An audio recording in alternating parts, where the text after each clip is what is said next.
The Great Chamber of Apex Prime Station was the largest room ever built by any species in the known galaxy. Its ceiling rose so high that clouds sometimes formed near the top. Its walls were made of crystal that had been grown over 10,000 years. 12 massive seats circled the central floor, each one designed for a different species, each one holding a representative of the Galactic Council. High Arbiter Velthorin sat in the tallest seat. His body was made of living crystal, purple and blue light pulsing through his form like blood through veins. The Sindari had founded this council 40,000 years ago. They had brought peace to a galaxy torn by war. They had created order from chaos. And now they faced a problem: humanity. Velthorin raised one crystalline hand, and the chamber fell silent. 100 observers from lesser species watched from the gallery above. They were here to see justice done. They were here to see what happened to species that defied the council. "We are gathered to discuss the human situation," Velthorin said. His voice rang like bells through the chamber. "They have been spacefaring for only 200 of their years. In that time, they have violated 17 of our expansion protocols. They have refused to pay tribute, and most seriously, they have offered shelter to the Kreth." A murmur ran through the chamber. The Kreth were a forbidden topic. 30 years ago, the council had declared them genetically unstable. Their DNA mutated too quickly. They evolved too fast. They were dangerous to the natural order. The council had voted for sterilization. The Kreth were supposed to be extinct within a generation. But somehow, 40,000 Kreth had escaped. And somehow, they had found their way to human space. Ambassador Sekval of the Vastok Empire leaned forward in his seat. He was reptilian, covered in scales the color of dried blood. His eyes were yellow and held no warmth. "The humans knew what the Kreth were," he hissed. "They knew our laws. They chose to defy us. They claim the Kreth are people with rights," said Councillor Miraset of the Flowing Ones. She was liquid, held in a containment suit that let her participate in air-breathing meetings. "They say our sterilization order is murder. What they say does not matter," Velthorin replied. "What matters is what they have done. They have challenged our authority. If we allow this, others will follow. The order we have built will collapse." He was right, and everyone in the chamber knew it. The council's power came from one simple truth: no one could stand against them. For 40,000 years, every species that tried had been crushed. The peace of the galaxy was built on fear. The vote was quick. 12 hands raised. 12 voices spoke as one. "Directive 7 Alpha," Velthorin announced. "Humanity will immediately stop all expansion. They will surrender the Kreth refugees to council authority. They will pay reparations equal to 60% of their annual production for 300 years. They have 30 standard days to comply. Failure will result in corrective intervention." The words hung in the air. Everyone knew what corrective intervention meant. It meant fleets of warships. It meant bombardment from orbit. It meant the death of billions. The message was sent at the speed of light through the great relay network that connected the galaxy. It reached Earth in 6 hours. In Geneva, the headquarters of the United Nations Space Command occupied a building that had once held diplomats who argued about borders and trade. Now it held the men and women who spoke for all of humanity among the stars. Secretary General Maria Santos sat at the head of a long table. Around her were admirals, generals, scientists, and politicians from every nation on Earth. Admiral Chen Wei-Lin read the council's message aloud. When she finished, no one spoke for a long moment. 60% of our GDP, said General Morrison of the North American Union. For 300 years, they want to make us slaves. The Kreth are the real issue, said Dr. Yuki Tanaka, head of the Xenobiology Institute. If we surrender them, they will be sterilized. Their species will end. The Council is asking us to participate in genocide. Secretary General Santos looked around the table. She saw fear on some faces. She saw anger on others. But she did not see surrender. "What are our options?" she asked. Admiral Chen stood and walked to a wall screen. She pressed her hand against it and entered a code that only 7 people in the galaxy knew. The screen flickered and displayed files that had been classified at the highest level. For over a century, when we first made contact with the galaxy, Chen said, we learned something important. The Council does not keep peace. It enforces obedience. Every species that showed too much potential was crushed. The Morthani developed faster than light travel 1,000 years before anyone else. The Council burned their homeworld and stole their technology. The Broken Sky Collective refused to abandon their religious practices. Their entire system was quarantined and left to starve. She pulled up more files. Images of dead worlds. Records of populations reduced to nothing. A history of horror that the Council kept hidden from its own citizens. We have been preparing for this moment since we learned the truth. We have built weapons in secret. We have trained soldiers in ways the galaxy has never seen. And we have been talking to other species. Species that remember what the Council did to them. Species that have been waiting for someone to stand up. Secretary General Santos looked at the files. She looked at the faces around the table. She thought about the 40,000 Kreth who had come to Earth seeking safety. She thought about the children among them. Children who had done nothing wrong except be born different. How many ships does the Council have? She asked. 18,000 warships, Chen replied. We have 53. The room was very quiet. But our ships are different, Chen continued. Our weapons are different. And most importantly, our people are different. The Council has never fought anyone who was willing to die for a cause. They have only ever bullied the weak. They have no idea what we are capable of. Santos nodded slowly. She looked at the message from the Council one more time. 30 days to surrender. 30 days to give up their freedom. 30 days to hand over innocent people to be murdered. Draft our response, she said. The response was written in 6 hours. It was argued over and revised. Diplomats wanted to soften the language. Military leaders wanted to make it harder. In the end, they settled on something simple. Something that left no room for misunderstanding. The message that reached Apex Prime contained only 4 words. Come and take them. High Arbiter Velthorin read the message in the privacy of his chambers. For a long moment, he simply stared at the words. In 40,000 years, no species had ever responded to a Council directive with open defiance. Some had begged, some had bargained, some had fled, but no one had ever said no. He called an emergency meeting of the Council. When the 12 were assembled, he shared the human response. The reaction was immediate. Ambassador Krethoval of the Hive Dominion clicked his mandibles. In what his species used for laughter. They have 50 ships, he said. We have 18,000. This is not defiance. This is suicide. They are primitives, agreed Sekval of the Vastok. Aggressive, yes, but they come from a death world. They know only violence. They do not understand strategy. We should crush them quickly, said another voice. Make an example. Show the galaxy what happens to those who defy the Council. Velthorin listened to them all. He did not share their amusement. Something about the human response troubled him. It was too simple, too confident. Species facing destruction did not respond with forward challenges. They begged or they ran, unless they knew something the Council did not. We will send the 3rd Pacification Fleet, Velthorin announced. 400 ships under Admiral Sekmora. This should be sufficient to demonstrate our power. 400? Krethoval sounded disappointed. Why not send 2,000 and end this in a day? Because we do not waste resources on primitives, Velthorin replied. And because I want to see what the humans do. I want to understand what makes them think they can fight us.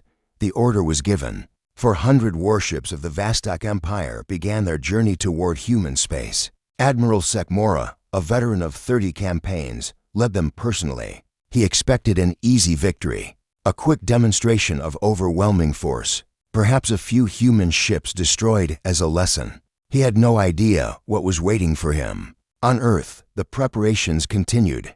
Colonies across 14 systems received orders to evacuate to underground shelters. Mining operations were shut down. Trade ships returned to home ports. Every human settlement went dark, communications silenced, beacons deactivated. The Kreth refugees gathered in a great meeting hall in New Sydney, the largest human city on the colony world of Haven. Their leader, a female named Cathara, stood before her people and told them what was coming. The Council has come to finish what they started, she said. The humans could have handed us over. They could have saved themselves. Instead, they chose to fight for us. They chose to treat us as people, not as problems to be solved. a young Kreth spoke up. "What can we do? We are few. We have no ships. We have no weapons." Kethara smiled. It was not a human expression, but she had learned it from her hosts. "The humans have offered us something. They have offered us a place in their military. They say that anyone willing to fight for Earth is welcome to stand with E." The news of humanity's defiance spread across the galaxy like fire through dry grass. In cantinas and trading posts, in government halls and private homes, beings of 100 different species discussed the humans and their foolish response. Most of them laughed. On the water world of Thesan Prime, a group of flowing ones gathered in a public pool to watch the news broadcasts. 50 ships against 400, one of them bubbled. "The humans must be insane. They are Death Worlders," another replied. "Their planet tried to kill them every day for millions of years. It damaged their ability to calculate risk." On the hive world of Krethival, young drones gathered around information screens to study the human species. Their teachers showed them images of Earth, hurricanes that could swallow cities, earthquakes that split the ground open, volcanoes that poisoned the air. "This is where humans evolved," the teachers said. "This is why they are so aggressive. Their world made them fighters. But fighting is not enough against superior numbers and technology." On the Forge world of Vastok, weapons factories continued their endless work. The Vastok were a warrior species, proud of their military traditions. Some of them privately admired the humans for standing up to the council. But even they knew how the story would end. 400 ships was overwhelming force. The humans would be crushed within days. Admiral Sekmora reviewed the intelligence reports on humanity. As his fleet traveled through the Great Relay Network, his staff had gathered everything the galaxy knew about humans. It was not much. Humans had achieved space travel only 200 years ago. They had encountered a Sindari exploration vessel near their outer planets and made first contact. Since then, they had expanded rapidly, colonizing 14 systems at the edge of Council space. They were clever with technology, adapting alien designs and sometimes improving them. They were social creatures who formed strong bonds with each other, and they were violent. That last part was emphasized repeatedly in the reports. Human history was filled with warfare. They had spent most of their existence fighting each other over resources, territory, and ideas. They had developed weapons of mass destruction and actually used them. They were classified as Category 3 primitives, dangerous enough to require monitoring, but not advanced enough to be a true threat. Their military capabilities are limited, Sekmora's intelligence officer reported. 53 warships, mostly small patrol vessels, orbital defense platforms around their major colonies, ground-based weapon systems. Nothing we have not seen before, Sekmora nodded. He was a veteran of 30 campaigns. He had crushed rebellions on a dozen worlds. He had never lost a battle. "What about their tactics?" he asked. "Aggressive but predictable. They favor direct attacks and overwhelming firepower. They are brave, we will give them that. But bravery is not strategy." Sekmora looked at the display showing Earth's defenses. It was true that 53 ships could not defeat 400. The math was simple, but something still bothered him. The human response had been too quick, too confident. They had not begged for time or tried to negotiate. They had simply said, "Come and take them." "What are we missing?" he muttered to himself. His officers did not answer. They were too busy preparing for an easy victory. Meanwhile, human space had gone completely dark. Every communication beacon had been shut down. Every broadcast station had gone silent. Trade ships had returned to port. Mining operations had ceased. The 14 human systems looked empty, as if the species had simply vanished. This made some council observers nervous. Running away was expected. Hiding was expected. But going completely silent while still occupying your worlds was unusual. It suggested preparation. It suggested a plan. High Arbiter Velthorin received regular reports from his spies in human space. But there was nothing to report. No movement. No communications. Just silence and darkness. "They are afraid," Ambassador Krethival assured him. "They are hiding and hoping we will forget about them, perhaps," Velthorin replied. But he did not believe it. Humans were many things, but they were not cowards. Their history proved that. They had fought wars against themselves that lasted generations. They had developed weapons that could destroy their own world, and then built more of them. A species like that did not hide from fear. They hid for other reasons. On the colony world of Haven, the Kreth refugees completed their integration into human military forces. It had only been 2 weeks, but they had learned quickly. Humans were good teachers. They were patient and practical. They did not waste time on ceremony or tradition. They taught what worked. Kethara, the Kreth leader, flew simulation after simulation until she could pilot a human fighter in her sleep. The controls were different from anything she had used before. Human ships were built for speed and maneuverability, not comfort. They had no automatic stabilizers because humans actually liked feeling the G-forces. They called it flying by the seat of your pants. Kethara did not understand the expression, but she understood the principle. "You are ready," her human instructor told her after her final test. His name was Captain Marcus Cole, and he had been flying combat missions for 20 years. "You fly better than most of my graduates. Your ships are remarkable," Kethara replied. "They respond to thought almost before you give the command. We built them for pilots who might need to react faster than conscious thought allows. Humans process information quickly when we're scared. Our ships are designed to match that speed." Kethara looked at the simulation scores. She had achieved a rating that would have been impossible for most species, but she was still below the human average. "How do your pilots react so fast?" she asked. Cole smiled. "We evolved on a planet where everything wanted to kill us. Fast reactions were the difference between eating dinner and being dinner. Our ancestors who hesitated got eaten. We are the descendants of the ones who acted first."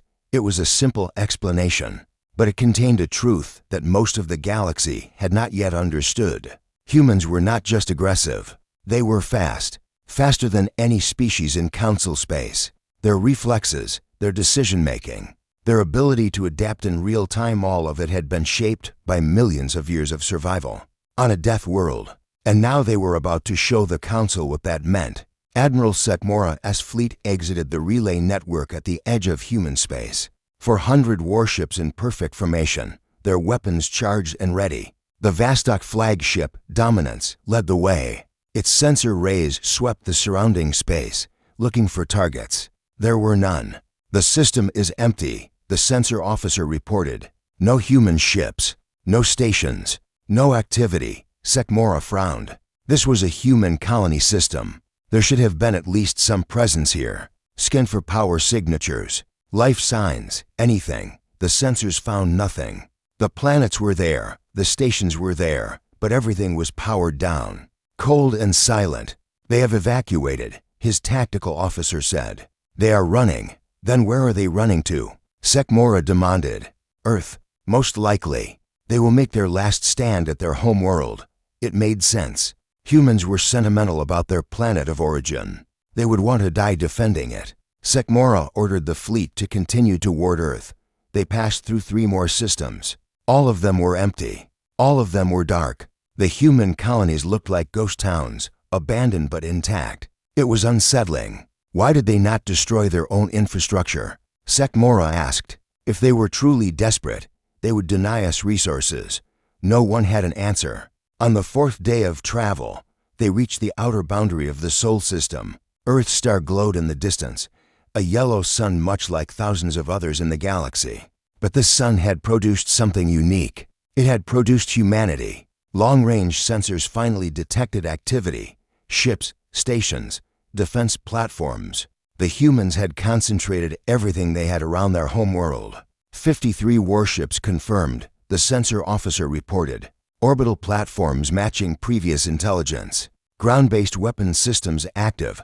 Sekmora studied the display. It was exactly what he had expected. The humans had pulled back to defend their capital. They would make a brave stand. They would die bravely. And then the Council would take the Kreth and make an example of whatever humans survived. "All ships, prepare for battle," he ordered. "Standard approach pattern. We will give them one final chance to surrender before we destroy them." The fleet moved forward. 400 warships against 50. It was not a battle. It was an execution. Then the first mine detonated. The Vostok cruiser Relentless had been in the vanguard. One moment it was flying in formation. The next moment it was frozen in space, its engines dead, its power fluctuating wildly. A gravity mine had locked onto it and created a field that disrupted all propulsion. Before anyone could react, more mines activated.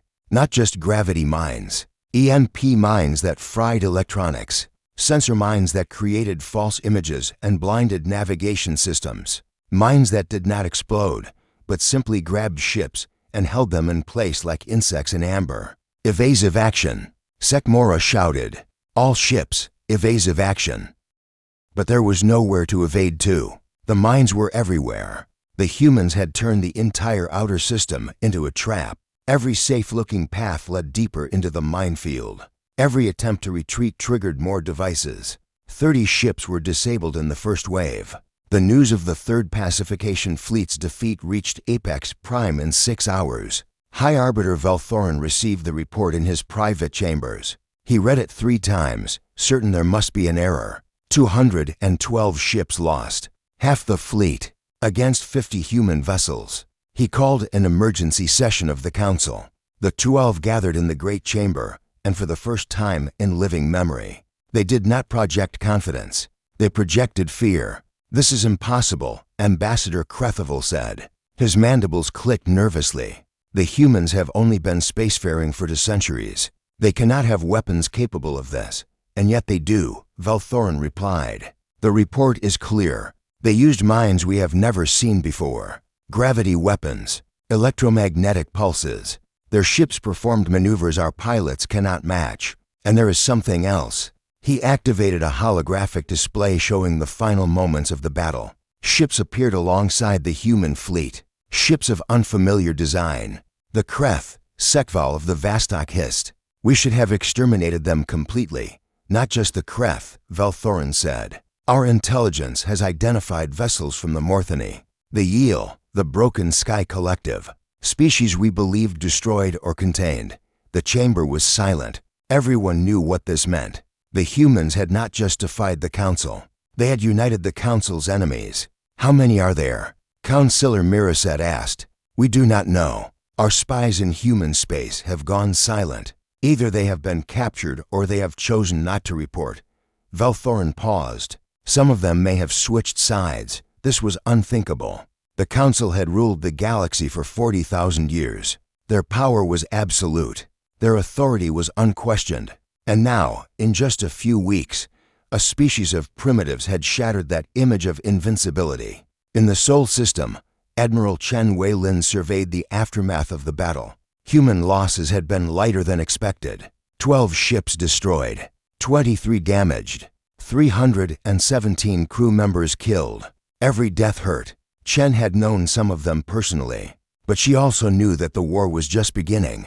The council would not accept this defeat. They would come back with more ships, more weapons, more determination to crush humanity and everyone who stood with them. She walked through the corridors of her flagship, the UNS Defiance. It was humanity's largest warship, built in secret over 30 years. Its armor could withstand weapons that would vaporize normal vessels. Its engines could accelerate faster than anything in council space. Its weapons were things the galaxy had never seen. She entered the war room where her senior staff had gathered. They were tired but victorious, for now. "Casualty reports," she said. Commander Jackson, her executive officer, pulled up the figures. 317 confirmed dead, 800 wounded. Most of the damaged ships can be repaired within 2 weeks. And the enemy? "We estimate 12,000 Vostok casualties, 200 ships captured or destroyed. The rest retreated through the relay network." Chen nodded. It was a victory, but not a complete one. Sekmora had escaped with almost half his fleet. He would report back to the council. They would know humanity's capabilities now. "What about our allies?" she asked. A new voice answered. Cathara, the Kreth leader, stepped forward. She wore a human military uniform now, modified for her species. "Kreth losses were minimal. 43 dead. We are honored to have fought alongside you. You more than fought alongside us," Chen said. "Your pilots were essential to the attack on the Vostok flanks." The Council underestimated you as much as they underestimated us. Cathara's expression shifted and what Chen had learned was a smile. They always do.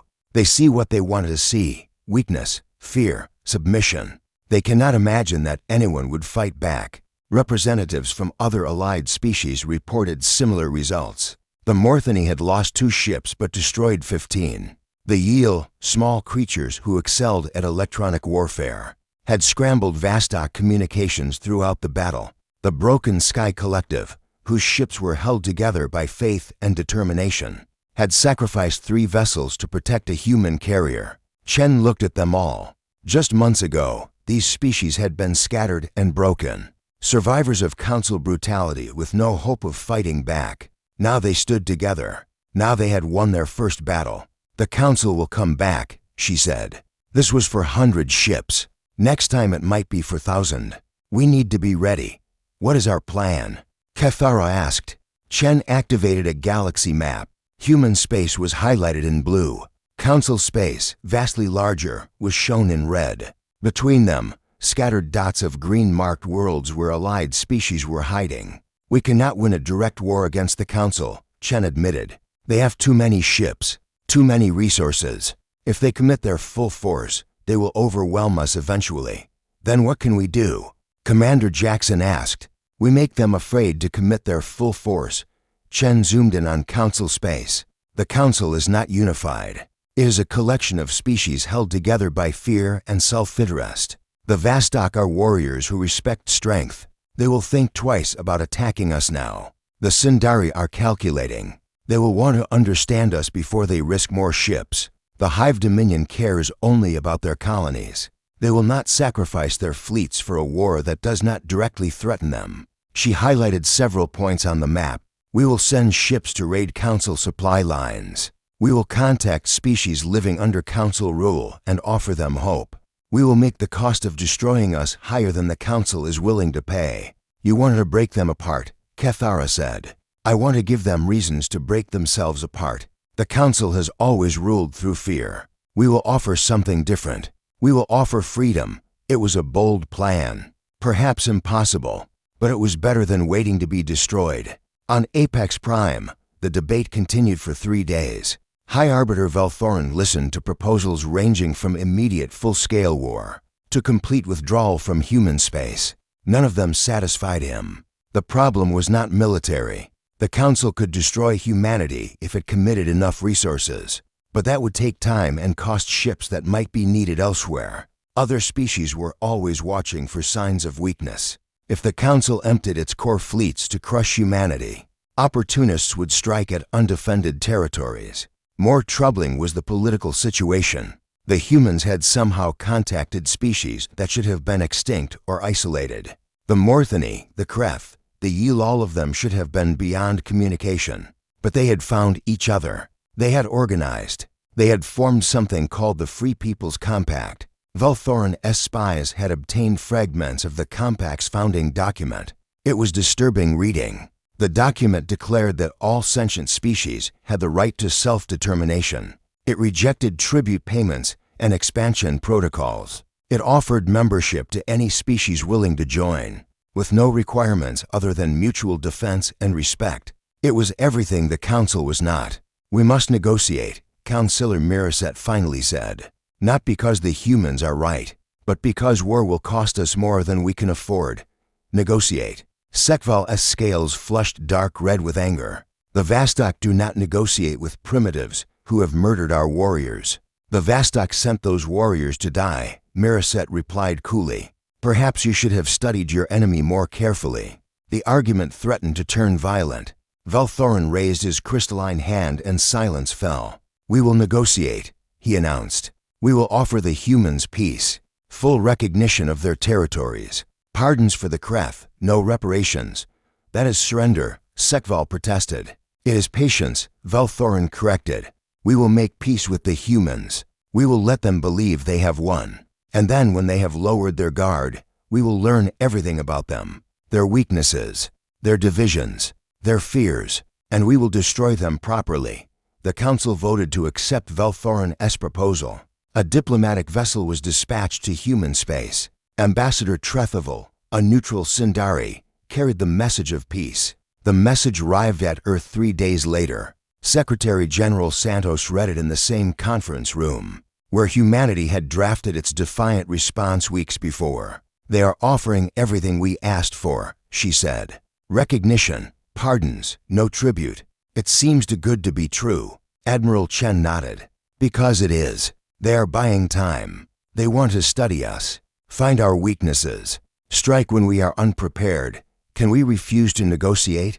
We can, but it would cost us politically. Other species are watching. If we reject peace without good reason, we look like warmongers. Some of our allies might reconsider their support."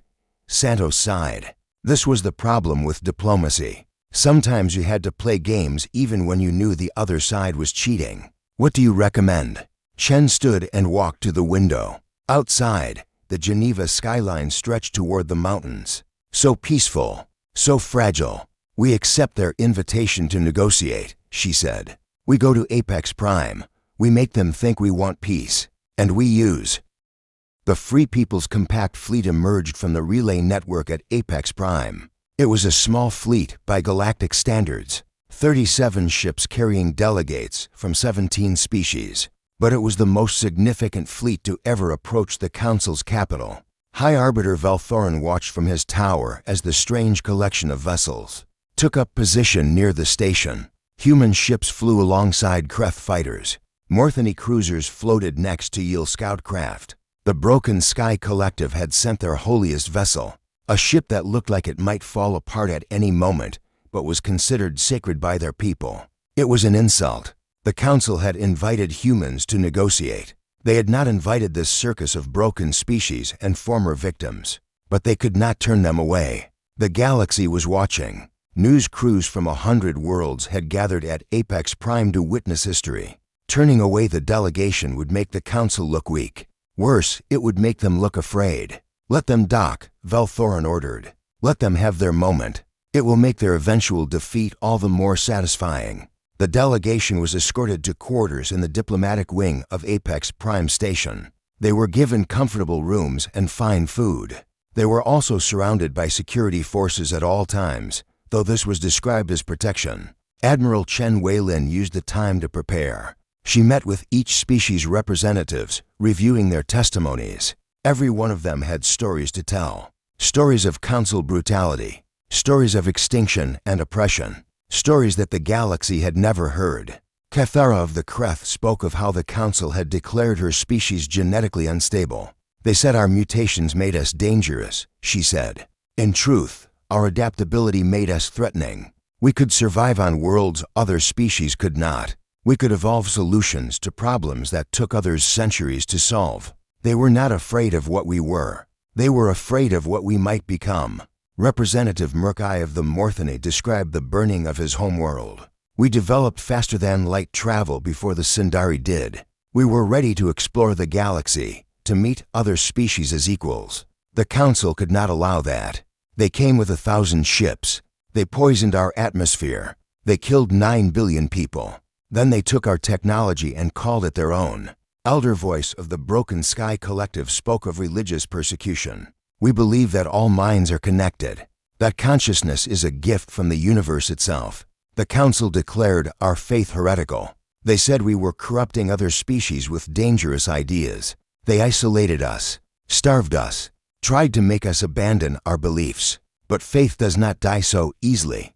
One by one, the delegates shared their histories. Each story was different, but they all had the same ending. The Council had crushed anyone who threatened their dominance, not because these species were dangerous, but because they were different. Chen recorded everything. When the negotiations began, the galaxy would hear the truth. The negotiations were scheduled for the following day. Valthorin had arranged for them to take place in the Great Chamber, the same room where the Council had voted to threaten Earth. It was meant to be intimidating. The humans and their allies would stand at the center of the floor, while the 12 councillors looked down from their elevated seats. But Chen had anticipated this. She had made her own arrangements. When the delegation entered the chamber, they did not look intimidated. They walked with heads held high. Humans and Kreth and Morthany and all the others, side by side. They wore the symbol of the Free People's Compact on their clothing, an open hand, palm forward. Not a fist, not a weapon, an offer. The chamber was filled with observers. Council species filled the galleries, expecting to watch humanity grovel for peace. Instead, they saw something unprecedented. A united front of species who should have been enemies. Velthorin called the session to order. We are gathered to discuss terms of peace between the Galactic Council and the human species. The Council is prepared to offer recognition of human territories, pardons for the Kreth refugees, and an end to all military action. In exchange, humanity will dissolve the so-called Free People's Compact and accept Council oversight of their expansion. Chen stepped forward. The Free People's Compact appreciates the Council's willingness to negotiate. However, we cannot accept terms that require us to abandon our allies. We propose different terms. A murmur ran through the chamber. No one rejected Council offers. No one made counter-proposals. You do not make proposals here, Sekval of the Vastok growled. You accept what you are given, or you face consequences. We have already faced your consequences. Chen replied calmly. 212 of your ships faced those consequences with us. We are still here. The chamber fell silent. It was the most direct challenge to Council authority anyone had ever witnessed in this room. Speak your terms, Velthorin said. His voice was like grinding crystals. Let the galaxy hear what the humans want. Chen nodded. First, the Free People's Compact will become a permanent alliance. We will not dissolve. We will not accept oversight. We will govern ourselves according to our own laws. Unacceptable. Krethaval of the Hive Dominion said. This would create a rival power in Council space. That is exactly what it would create. Chen agreed. You have held absolute power for 40,000 years. That ends now. Another murmur, louder this time. Chen continued before anyone could interrupt. Second, the compact will be open to any species that wishes to join. No tribute requirements. No expansion protocols. No genetic purity standards. Any species that wants freedom will be welcome. You would invite chaos, Councillor Miraset said. Without standards, without order, the galaxy will tear itself apart. The galaxy is already torn apart, Chen replied. You just arranged the pieces to suit yourselves. We offer something different. We offer choice. Velthorin leaned forward in his seat. And what is your third demand? Chen turned to face the observers in the gallery. She knew that cameras from across the galaxy were watching. Billions of beings were seeing this moment. Our third demand is truth, she said. The Council has ruled through fear and secrets for 40,000 years. We demand that the galaxy hear what you have done. We demand that the species you have crushed be allowed to tell their stories. She gestured to Kethara. The Kreth leader stepped forward and began to speak. She told the story of the sterilization order. She described how Council ships had bombed Kreth hospitals and research centers. She explained how 40,000 survivors had fled with nothing, expecting to die in the void of space. We thought we were the last, Kethara said. We thought no one would ever know what happened to us. Then we met the humans. They did not see monsters or mutations. They saw people. They offered us shelter. They offered us hope. They offered us a home. Her voice broke slightly. For the first time in 30 years, we have a reason to live. When she finished, Murkai of the Morthany spoke. Then Elder Voice of the Broken Sky Collective. Then representatives of the Yeel, the Shallow Folk, the Dawn Seekers. Species after species, story after story. Hours of testimony that the Council could not silence because the entire galaxy was watching. Some of the observers wept. Others stared in shock. Many had grown up believing the Council was just and fair. They were learning that everything they believed was built on lies. When the last testimony ended, Chen addressed the chamber one final time. This is who the Council really is, she said. This is what they have done to maintain their power. We came here not to beg for peace, but to offer something better. A future where species can grow without being crushed. A future where being different is not a crime. A future where freedom means something. She looked directly at Velthorin. You can join us as equals, or you can stand aside. But the old order is finished. You cannot kill an idea whose time has come. The chamber erupted. Council species shouted questions and accusations. Alliance representatives defended their positions. Security forces moved closer, uncertain whether to intervene. Through it all, Velthorin sat motionless on his throne. His crystalline body pulsed with light that might have been anger or fear or something else entirely. When silence finally returned, he spoke. "The Council will consider your proposals. We will give our answer in 3 days." It was a delay. Everyone knew it, but it was also a retreat. The Council had not rejected humanity's demands outright. For the first time in 40,000 years, they had shown uncertainty. The delegation returned to their ships. As they departed Apex Prime, Chen watched the great station shrink in the distance. It was the seat of galactic power. It was the symbol of everything the Council had built, and it looked small. "What happens now?" Cathara asked. Chen did not answer immediately. She was thinking about the broadcasts going out across the galaxy, the testimonies that billions had heard, the questions that people would be asking their leaders. "Now we wait," she finally said. "We have planted seeds, truth in the minds of beings who have lived on lies, hope in the hearts of species who have never known freedom. The Council can destroy our ships, they can burn our worlds, but they cannot unplant those seeds, and if they refuse our terms..." Chen smiled. It was not a happy smile. "Then we show them that humans are very good at growing things in difficult soil. We have been doing it for 10,000 years. We will do it for 10,000 more." The 3 days of waiting felt like 3 years.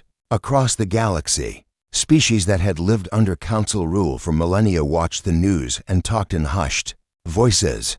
The testimonies from Apex Prime had spread to every corner of known space. Some dismissed them as propaganda. Others believed every word.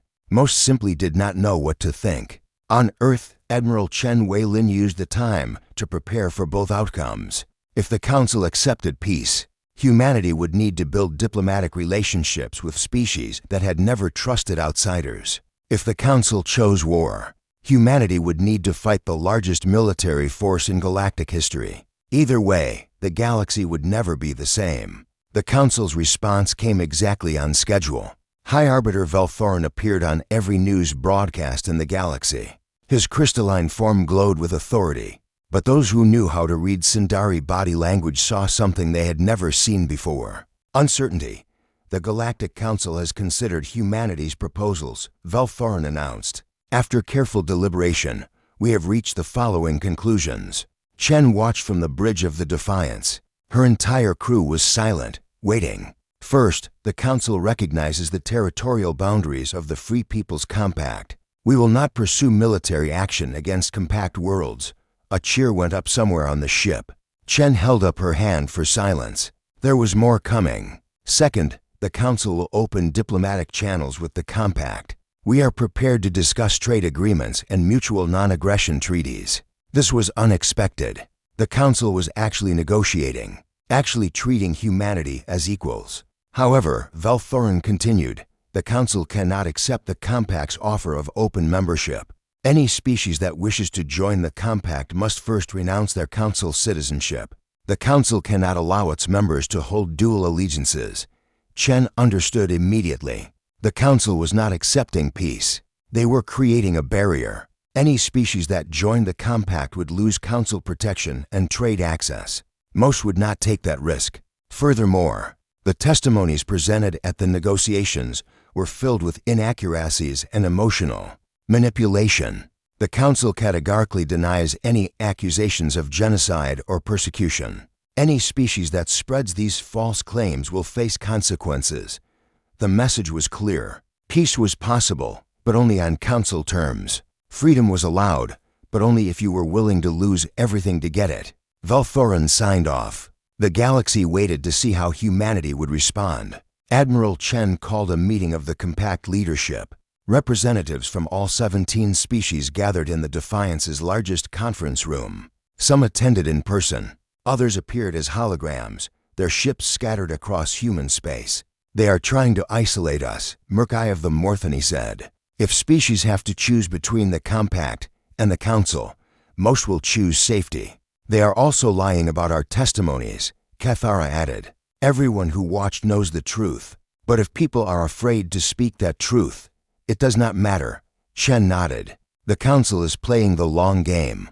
They know they cannot destroy us quickly, so they will try to contain us, starve us of new allies, wait for us to collapse from within. Can we survive being contained? Elder Voice asked.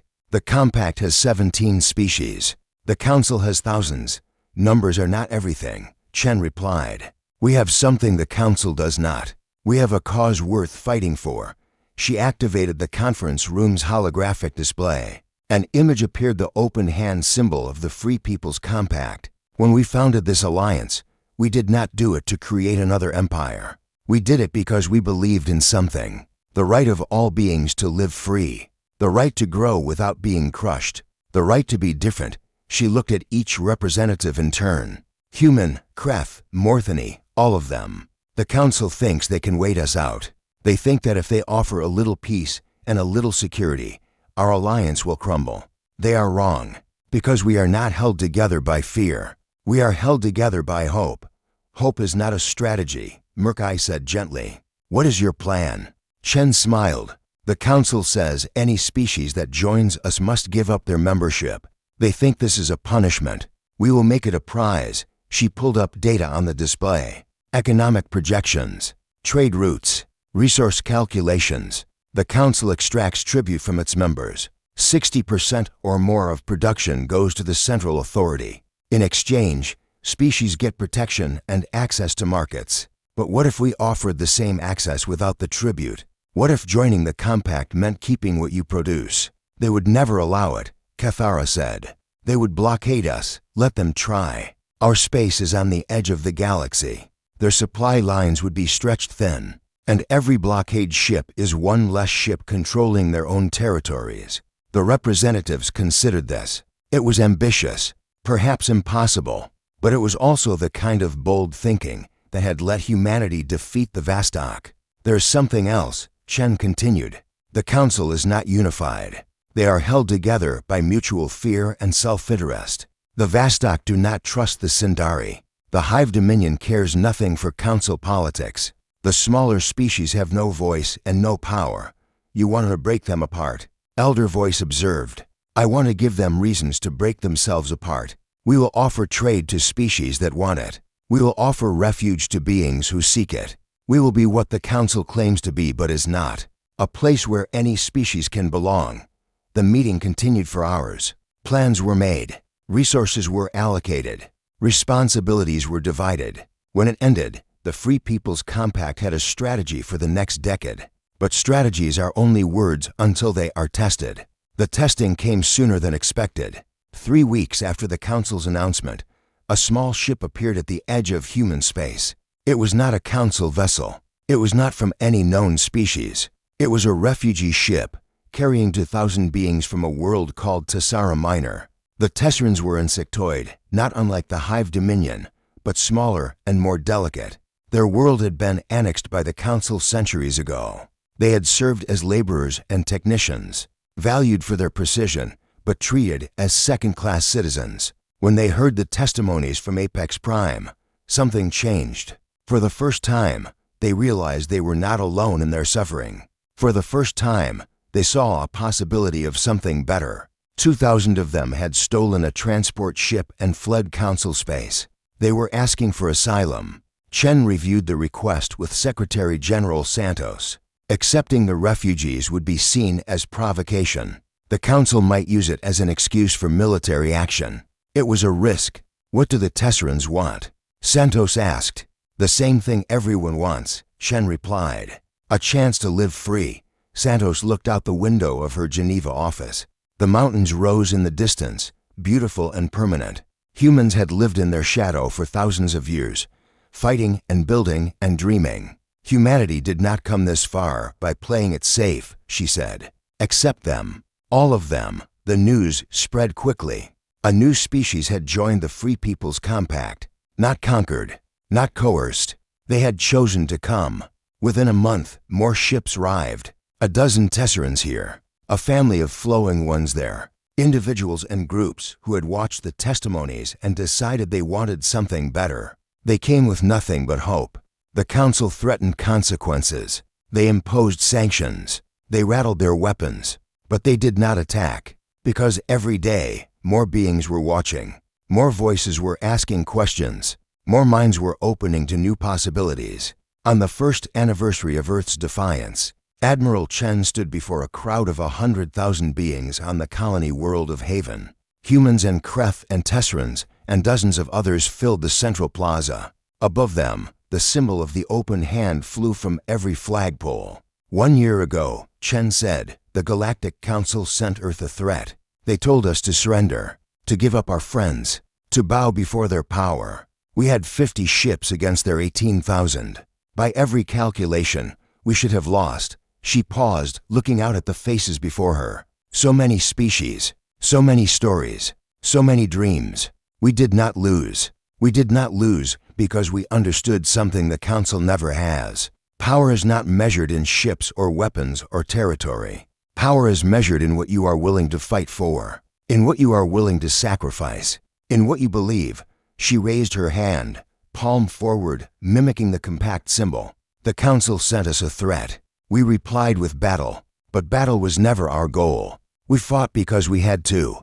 We fought so that we could stand here today, together, and offer something better. The crowd was silent, waiting. We do not declare war on the Council. We declare something more dangerous. We declare freedom. We declare that every being in this galaxy has the right to choose their own path. We declare that the old order of fear and control is ending, and a new order of hope and partnership is beginning. She let the words hang in the air. The Council can accept this new reality or they can fight it, but they cannot stop it, because you cannot kill an ID.